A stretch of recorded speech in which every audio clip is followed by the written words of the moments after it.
This hour, we're expecting leaders in Minnesota to provide new details a day after the deadly shooting at the Annunciation Catholic School. The attack took the lives of 2 children and injured 18 more. A warning, these images may be disturbing when you watch them. A parent who rushed to the church has shared powerful video with CNN. What you're looking at are the initial moments right after the gunfire erupted. Investigators believe the shooter, who graduated from Annunciation in 2017, likely intended to keep attacking people from inside the church. Well, certainly the shooter had been inside the church in the past, we believe.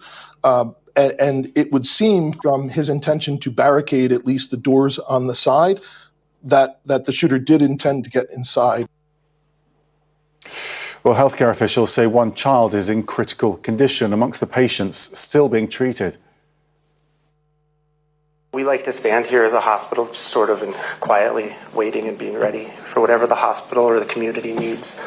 And unfortunately, yesterday is something that I didn't think I would ever have to be part of, so I don't really have good words to describe it. Taking care of 1 child that's injured is difficult. 8 of them is nearly impossible. Well, this tragedy marks the 44th U.S. school shooting in 2025. The Minneapolis mayor now calling for state and federal bans on assault weapons. We have every obligation, not just to each other, but to these families that call Minneapolis home. We love them. Let's love them with more than words. Let's love them with the kind of action that will forever make the difference for people in our city. So the next go round, there's not another city 2 months from now that is saying the same damn thing. Let's stop this from happening. Let's stand up for our children. Let's stand up for each and every one of them. CNN senior national security analyst Juliet Kayyem joins us now. Thank you so much for joining us. I mean, we've been here before, haven't we, frankly? Things haven't changed in the past. There's no suggestion from the White House it's going to change this time. Why do you think, the momentum after these events never keeps going and moves closer to gun reform?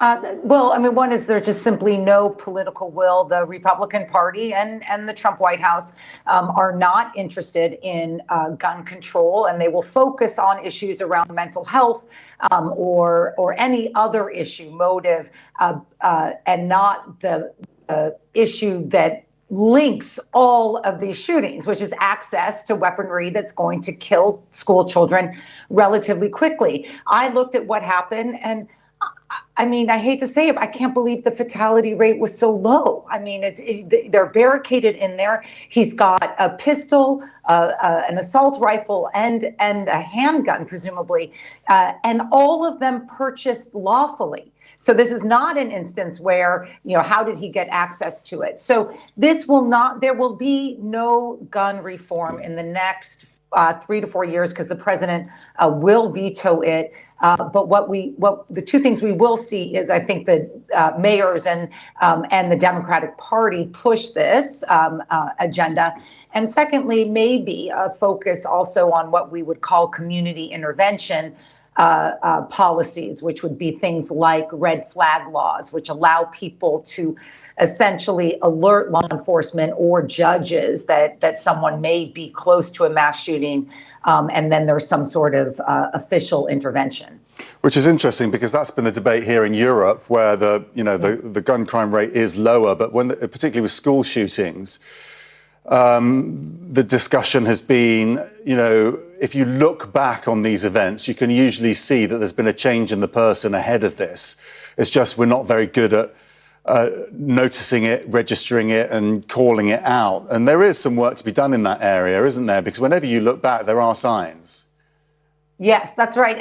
And the research around this, the possibility for community interventions is quite good and quite strong. In other words, you can't prove a negative, but there are interventions that clearly helped stop or minimize the potential for harm that people were alerting their community to. You know, we talk about lone wolves. Oh, this is just a guy or a girl or someone who was going through something and they got guns. It's never that way. If you look at this case and almost every case, they are alerting people. In this case, the killer is online, has manifestos, videos, is purchasing lots of weaponry. The family and the community are noticing a significant change. There's a sort of, speculation or appreciation of other active shooters that is being done quite publicly. All of those are pieces that if communities will engage and conceive of what they might view as the impossible, right? That like, oh, wow, this person could really do this. We can begin to intervene more successfully. Look, there's no better cure in the United States than to get these weapons, the particular type of weapon, the assault rifles, off the streets. But in the absence of that, because we have to be realistic, there are other policies that are showing at least some fruitful activity. I don't love it, but we have to try to do something in the absence of gun reform. Very often, school shootings, it's a disgruntled former student or teacher. Yeah. Isn't it? Actually, I'm going to leave it there. We're going to come back to that because the press conference in Minneapolis has just started. As we continue to move along this difficult path of healing, I want the community to know that even in the face of evil, the Minneapolis Police Department and all of our law enforcement partners collectively stand together with you. We stand with our families that have been affected by this senseless violence, as well as with the parish community. We will continue to be here for all of you. The men and women of the Minneapolis Police Department who responded yesterday did not hesitate. At 8:27 a.m., 911 began to receive initial calls of shots being fired. By 8:31, a Minneapolis police officer in a regular uniform with no helmet, no SWAT gear, ran into the church and was met by a parishioner who directed him towards where the gunman had been. The parishioner later told me that was the first time that he, the children and others there, had any sense that they might be safe and survive. The members that responded yesterday exemplified the motto that is on the Minneapolis police squad cars: to protect with courage and to serve with compassion. All of our law enforcement partners, first responders, and many children, members of the school staff, and parishioners of Annunciation Catholic Church all showed incredible courage yesterday in the face of unspeakable horror. As the investigation continues, we will continue working alongside our county, state, and federal law enforcement partners as we continue to be critical as we piece together exactly what happened. At this time, we have identified a total of 20 victims that had injuries resulting from gunfire, including the 8 and 10-year-old who were killed yesterday. 15 of the injured are children between the ages of 6 and 15. 3 of those injured are adults in their 80s. Those who remain hospitalized need all of our support as we continue to pray for a speedy recovery for all of our victims. During the processing of the scene at Annunciation Church yesterday, 3 shotgun shells were recovered, along with approximately 116 rifle rounds. 1 live round was recovered from a handgun that appears to have malfunctioned as the shooter attempted to use it and became stuck in the chamber. There were 4 search warrants that were executed yesterday. 1 at the church, the others were executed at residences believed to be associated with the shooter. One of those residences was in the city of Minneapolis, a second one was in Richfield, and a third one was in St. Louis Park, which are both bordering municipalities. Additional evidence was recovered as a result of these warrants. Literally hundreds of pieces of evidence have been recovered thus far, which include electronic devices that will be further searched and processed. It now becomes our job collectively with all of law enforcement to process that evidence. And so this investigation will continue, and we will follow all of the evidence to its logical conclusion. I am aware, however, that this may not ultimately provide the answers that our public is looking for. When something terrible happens, the public expects law enforcement to provide some explanation for what happened. But the reality is, this is an unthinkable, completely senseless act. Violence perpetrated against children worshiping at Mass. And no investigation, no evidence will ever be able to make sense of such an unthinkable tragedy. That being said, we will do our best to determine and identify a specific motive. What we have seen so far is this is an individual who, unfortunately, like so many other mass shooters that we have seen in this country too often and around the world, had some deranged fascination with previous mass shootings and very disturbing writings that demonstrate hatred towards many different individuals and different groups of people. And he fantasized about the plans of other mass shooters. Unfortunately, again, this has become all too common in our society. That being said, we know ultimately the purpose of the shooter's actions was to obtain notoriety for the shooter themselves. That being said, I have only said the name of this shooter once, and I'm asking members of the media to stop saying the shooter's name. That was the whole purpose of why he did this heinous act, to obtain that notoriety for themselves. As schools in our city are beginning to start this week and next, we are working with all of our law enforcement partners, county sheriffs, state troopers, and surrounding municipalities that are helping the city of Minneapolis as we step up police presence both in and around schools and around all of our houses of worship in the city. Many of our law enforcement partners are also supplementing patrols, and we could not be more grateful. This has truly been a collective effort in partnership with our community.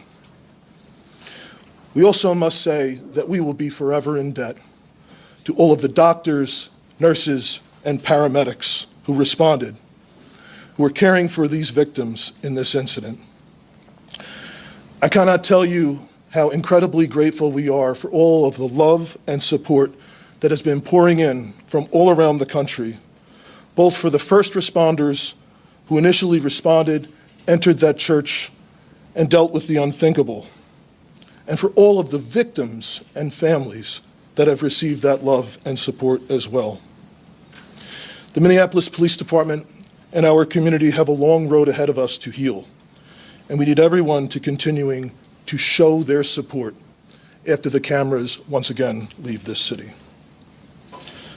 I'd like to invite up the Acting United States Attorney for the District of Minnesota, Joe Thompson.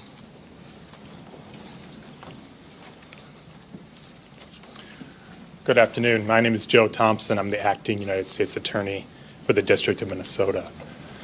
Yesterday, Minnesota was attacked.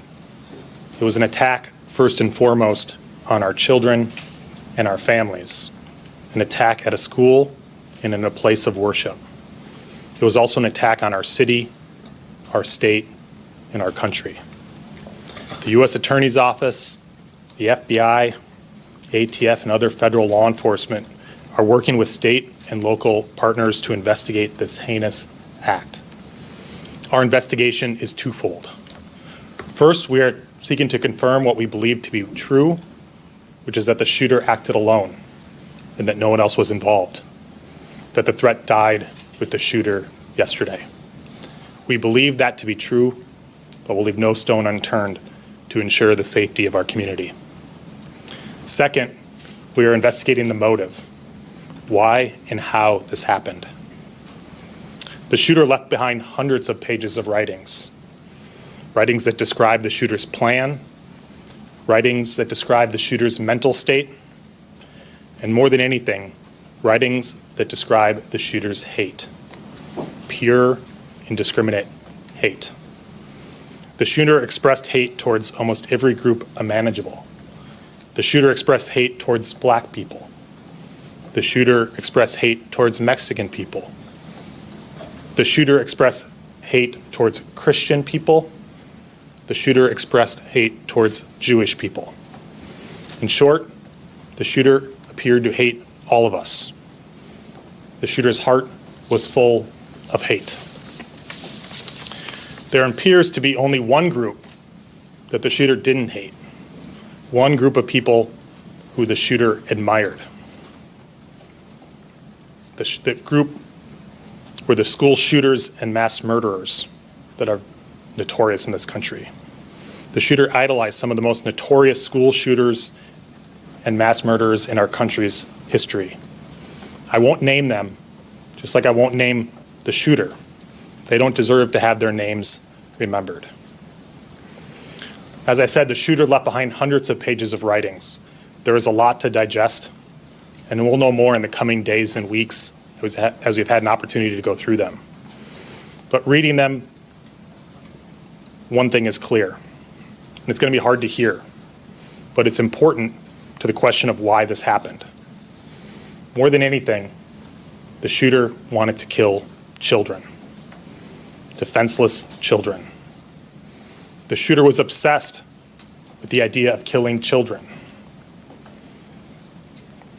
The shooter saw the attack as a way to target our most vulnerable among us while they were at their most vulnerable at school and at church. I won't dignify the shooter's words by repeating them. They are horrific and vile. But in short, the shooter wanted to watch children suffer. Yesterday was a tragedy for the city and our state. My heart goes out to the entire Annunciation community. Their loss is unimaginable. I want the state of Minnesota to know that when a tragedy like this occurs, we all stand together. Federal, state, and local law enforcement work together side by side. The FBI, the ATF, the BCA, Minneapolis Police Department, the Hennepin County Sheriff's Office, the Hennepin County Attorney's Office, including their victim advocates who have been working with the families yesterday and today. The list goes on. This has been a tough summer for Minnesota, but I take heart knowing that we all stand together in confronting this evil. Thank you. I'll turn it back to Chief O'Hara. We'll open it up for some questions and answer what we can. The FBI Director Kash Patel put out some details today, including that there was a threat against President Trump, that there were some messages such as Israel must fall and free Palestine, and that it is being investigated as a hate crime. There's evidence of a hate crime. Can you speak to what the FBI Director put out? Well, I haven't talked to Director Patel, but certainly there's evidence of hate. As I mentioned, the shooter expressed hate towards many groups, including the Jewish community and including President Trump. So obviously, as in most cases where there's a mass shooting at a house of worship or a school, federal law enforcement will work with state and local law enforcement to investigate to make sure what happened. We know what happened and we prosecute as appropriate. I would just add to that, Matt, that there is no question in this case that this shooter intended to terrorize the children, the school members of the school community, the parishioners were inside of that church. So whatever label we want to put on it is regardless of the fact that it is very clear that this shooter had the intention to terrorize those innocent children. Sorry. One of the manifestos, I guess, mentions a belief that the shooter was under an FBI investigation. Is anyone able to say whether or not that's true, or whether this person showed up on any watch list or any federal radar at all? Yeah, we did a check of all of our holdings, the FBI holdings, and he was not in our holdings prior to this incident, so we didn't have anything on him at that time. Okay. And is there any kind of mental health diagnosis that anyone is aware of? There is no diagnosis that I'm aware of that I can share. I can tell you we are not aware of any state-ordered mental health commitments this individual. Chief, could you talk about, we're hearing some new details come out about the moments inside the church. Yes. About the doors being locked, and how that might have protected some kids. Could you talk to us about that? So the question was about the doors being locked at the church. Annunciation Church had a practice that once Mass began, they locked the doors of the church. This incident occurred shortly after the Mass was beginning. So there's no question that the fact that the doors were locked likely saved additional lives. At the same time, we also know that the shooter intended to barricade and did barricade the doors on the same side of the church where the shooting occurred.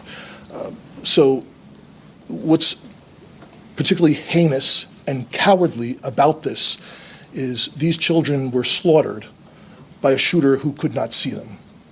He was standing outside of the building, firing through very narrow church windows on the level where they would line up with the pews.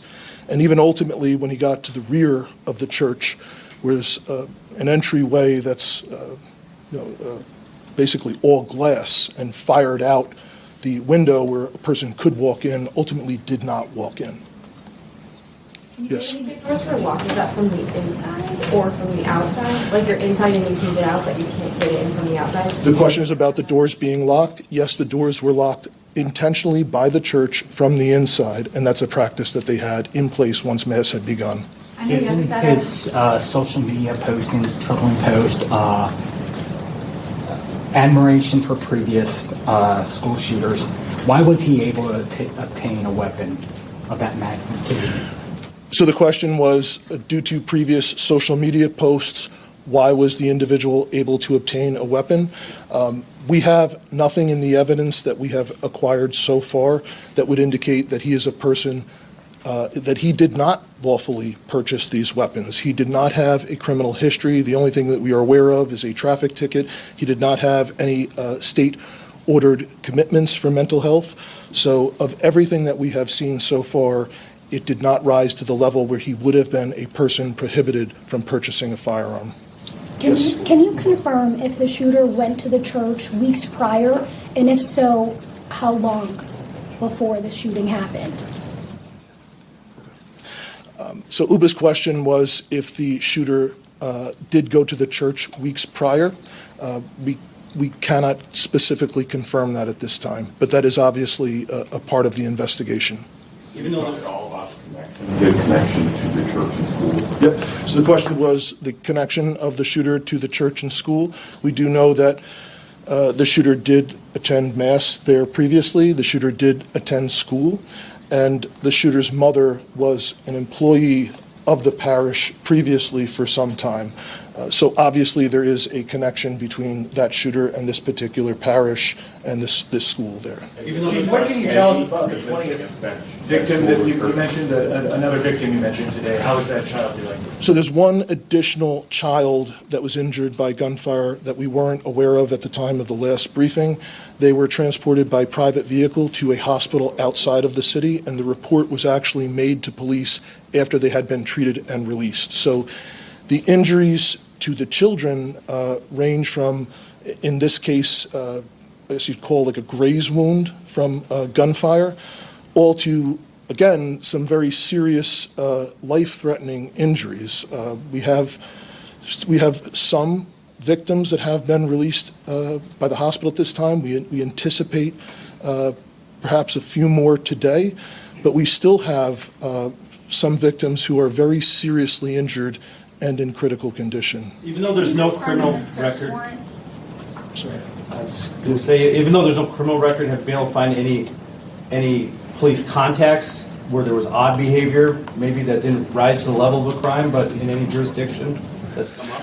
So the question was police contacts with odd behavior. There's nothing in Minneapolis where we did not have previous police contacts with him. Is there anything more you can say today on the name change issue? I know that yesterday you didn't confirm that, but I know it's out there.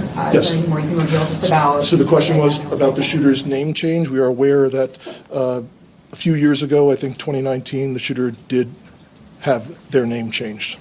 We can confirm that, yes. I know Lou kind of asked it, and the FBI spokesperson talked about it too. Had any law enforcement you found made contact with the shooter's family previously to what happened yesterday? I can try. For everybody, I'm Drew Evans, Superintendent of the Minnesota Bureau of Criminal Apprehension. It depends on specifically what you're asking. We're aware of some reports in the past. We are gathering those reports now. There will be additional information that we'll be able to share down the line. But as the chief noted, and I think what is important in this and related to the question, this individual was not arrested for anything that would prohibit them from being able to purchase a firearm. There is not substantive police contact with this individual that would have raised concern to the level that would lead us to believe this sort of a situation would happen today. The social media, in terms of your question for that, just to be clear, the level set for everybody, there is a specific criteria in terms of how an individual can purchase a firearm legally in Minnesota. If those posts and information, I'll share it for everybody that we want to know going forward, this obviously is a terrible tragedy. We need the help of the public and everybody else if there's concerning social media behavior by anybody or that there's concern in their community that they are contacting their law enforcement so that we can adequately address that in the process. That did not happen in this case. So in terms of the evidence found with the search warrants, were you able to recover additional guns, and if so, were those registered and also legally purchased? So the question was, in regard to the search warrant, were additional weapons recovered? The answer is no. Only the 3 weapons that were recovered at the scene, a .556 millimeter rifle, a shotgun, and a pistol, and all 3 were used during this incident. Chief, any history of gun training? Because the shooter seemed fairly accurate. We're not aware of, at this time, any history of gun training. In the evidence that you have recovered, has the shooter expressed any grievance against that particular church? No, we haven't found that. No.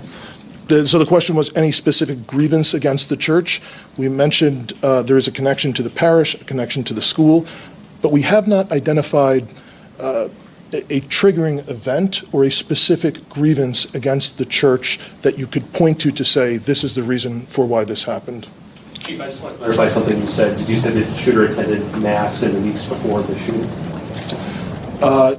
I did not say that. So the question was, did the shooter attend Mass in the weeks before? We know that previously the shooter had attended that parish and had attended that school when they were younger. Is there anything, any evidence that this person was radicalized or part of some online groups or anything like that would have inspired this behavior? No. So the question was if the individual was radicalized, I guess, for a specific cause or a part of some online groups.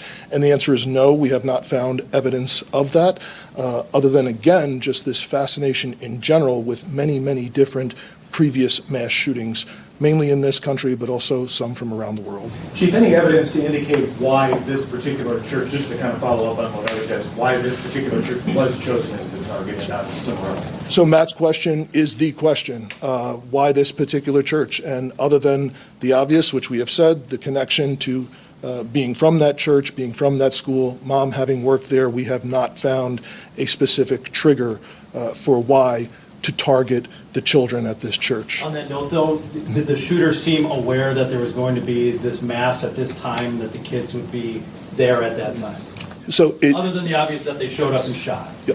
So the question was, was the shooter aware of this mass at this church? The answer would be yes. This was a daily mass, but this was special in that the children were attending to celebrate the first week of school, the beginning of a new school year.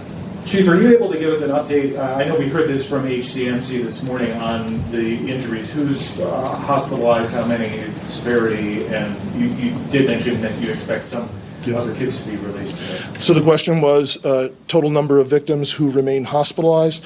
I do not have information that would have to come specifically from the individual hospitals. Again, I know that some victims have been released, and I believe HCMC mentioned at their press conference earlier that they anticipate a couple more may be released today. But I know both at HCMC as well as Children's Hospital that there remain patients who are in critical condition. Chief, you have more than 24 hours to kind of absorb this and kind of process this. Your thoughts on this as we kind of move forward where we are right now? So the question was, over the last 24 hours for my thoughts on where we are and moving forward. I think we had dozens of police officers that responded, that entered there. I shared a story that one parishioner had shared with me of the relief they had seeing an officer running in towards the danger. And I know from dozens of officers who did respond that ran into the church and saw the unthinkable with all of these children so seriously injured, and other children that had blood on them, from not because they were injured, but because of blood that was shared from other kids. And just how confusing it was for the officers, because no one knew if there was specifically just one shooter, if there were perhaps improvised devices that were there to go off. So I think the officers, and that were then joined by state troopers and county sheriff's deputies and all of federal law enforcement officers and others that responded very, very quickly, and I just think did an incredible job at trying to ensure that the threat was eliminated, there were no additional threats, but also trying to triage as quickly as possible and get the injured to the hospital. And I think EMS, all the first responders, did an amazing job. And I think going forward, we're going to learn countless stories about many children and the heroic acts that children there did, as well as staff members and other parishioners. So I know this is, incredibly horrific and just an unthinkable situation, but despite all of that, I think there's going to be countless lessons of bravery from young children all the way up to elders in our community. All right, we'll take one more, perhaps from somebody who's not yet had a chance. Chief, have you Is that spoken? you? I think I am, but have you got that one? Yeah, go ahead. Yeah, have you guys spoken with the shooter's parents, and have they said anything about past mental health history? And do you guys as law enforcement believe there might have been any red flags that might have been missed? So the question was, have we spoken to the shooter's parents and if there were any red flags that may have been missed? I know there were dozens of interviews that have been conducted with relatives, friends, associates of the shooter, as well as people, obviously individuals, witnesses that were present at the scene yesterday. I know we have not been successful in talking to the shooter's mother yet at this time, but there continue to be efforts made to get that done. So you might talk to the father? I cannot confirm that. I don't know. There's been. You have. Okay. Did he live alone, or did he live with his father? Well, the question was, did he live alone or live with his father? There's 3 residences that are associated with this individual. I can't verify right now which residence he was staying at immediately prior to the shooting, but that's obviously something that will come out with the investigation as it continues. Just out of curiosity, what was your question? Can you say how long the shooter attended the school for, like what grades? I don't know. Yeah. So the question was, how long did the shooter attend? There's no high school there. So. Okay. But I don't know the period of time exactly. Is there surveillance video available? Not that we want to see it, but that you can review to know like how long he was shooting and how he snuck up and stuff like that. So the question was, is there surveillance video? And the answer is yes, there's surveillance video at the church. That's how we know for sure he did not enter and did not fire at all from inside the church. And do you know how long the shooting took place? We will know that for sure. The question was, how long did the shooting take place? So the first call to 911 was... Or I just mean like the shots being fired for how many seconds or minutes? Yeah. Yes, we will be able to figure that out. We will be able to pinpoint that. Do you know yes. Thanks so much for your time today. You're quite hot. Thank you, Chief. We got a lot more yet to get done today. So I appreciate, again, your partnership in helping us get these messages out. Thank you. The latest update there from Minneapolis police talking about several victims still in hospitals. Some are critical, some likely to be released today, which is good news. But the most important people involved in this, 2 dead, obviously, and some are still critical. So the essential update there. In terms of the investigation, no triggering event from what they can understand for this shooter, but associations with the church and the school. The shooter went to the school. The shooter's mother worked at the school Interestingly, they haven't been able to speak to the shooter's mother as yet, but they have been to the shooter's home, three homes, because it appears the mother and the father lived in different locations. The father has been spoken to. But endless writings, as we understand it, which are very telling, an obsession with previous mass murderers and school shooters, and a general level of hate targeted towards Mexicans, Christians, Jews. The police there saying that the one overriding thing that was apparent is that this shooter hated all of us. Donald Trump also apparently mentioned in these notes, but amid a whole load of other groups and people as well. So not a specific Donald Trump target note as we understand it from that briefing, but certainly mentioned as part of that. Juliet was watching that with us. And Juliet, it's got the feeling of a lone wolf here because they're not looking for anyone else. And this shooter didn't seem to have any apparent connection with other groups, they're saying. That's exactly right, except he had a connection to history and to mass shooters and school shooters who he was obsessed with. I think that is what is clear. And it was for American audiences, it was a somewhat odd press conference because in the background you had FBI Director Patel tweeting that this is a hate crime and all sorts of things. And but in this presser, I think they were trying to essentially say this was a person who just was filled with rage and took it out at this particular place. So we don't know what kind of crime is committed. I will say I looked at the manifesto. The killer actually highlights essentially far-right killers. And so that's a part of the ideology, the anti-Black, the anti-Mexican, the anti-Jewish statements that were related by the acting U.S. attorney in the press conference. That is consistent with, of course, far-right shooters. So maybe it's just a hodgepodge of hate that we're looking at. So that was the first piece, is that we're still not sure what the motivation is. But it's worth saying that in the manifesto, the right-wing killers are highlighted. One other thing, it is also clear the mother is not talking. And as we were talking before the presser, who knew what in terms of this growing threat is part of this investigation. And I have become, go ahead. No, it's remarkable that no one was aware, considering the amount of writings they're talking about. It appears across 3 different properties. One of the other things, I think it was the acting Attorney General was referring to, was that one thing was very clear. The shooter wanted to kill defenseless children, obsessed with that specific idea, a way to target the most vulnerable, whilst they are at their most vulnerable at school and in church. And in short, they wanted to watch children suffer. That's the sense of power and also notoriety that animates a lot of these mass shootings. So the power is the victim is completely, sort of beyond innocent, and also is quite vulnerable.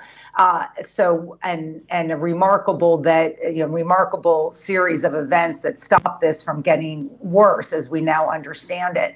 The second is school shooters, is particularly those who target children, both internationally and domestically in the United States, become household names to this network of hate and people who are online who are getting radicalized. And so it's clear that this shooter wanted to be in the same network of the worst of the worst. And that's what they wanted. And that's what it's our responsibility not to give them that. They will become famous in the network of hate, but we don't have to help that. Yeah, the police chief saying, whilst they haven't got a motive, he was very clear to say the purpose was to obtain notoriety, as you've indicated, asking members of the media to stop saying the shooter's name. Throughout the show, we haven't mentioned the name. I mean, what's your advice to the media as a member of the media on this? Because you've got to have sympathy for that view, haven't you? When they're saying that the motivation for this was notoriety and an obsession with previous notorious killers, there is a link there. So if we can help prevent the notoriety, I guess we've all got a role to play in that. That's exactly right. And I've changed on this. I will say several years ago, I thought it was important to highlight the name and to make sure that we understood what was going on. But this type of mass shooting where the goal is the killing and the death. He knew he was going to die. We have no responsibility, in fact, to help what their goal is. And certainly we do have a responsibility to listen to what the community wants. And, we're a news agency. We say the name as a matter of fact about who this person was. But it's not something that we need to dive deep into. And we want to treat these killers as the sort of nothings that they really are. And I have come to believe that over time. I always was for saying the name. And now, unfortunately, that's what they want. And so we shouldn't feel we give it to them. Well, over that time, things have changed, haven't they? And motivations have changed. The media's changed as well. So thank you for your insights on that, Juliet. We'll be back in a moment.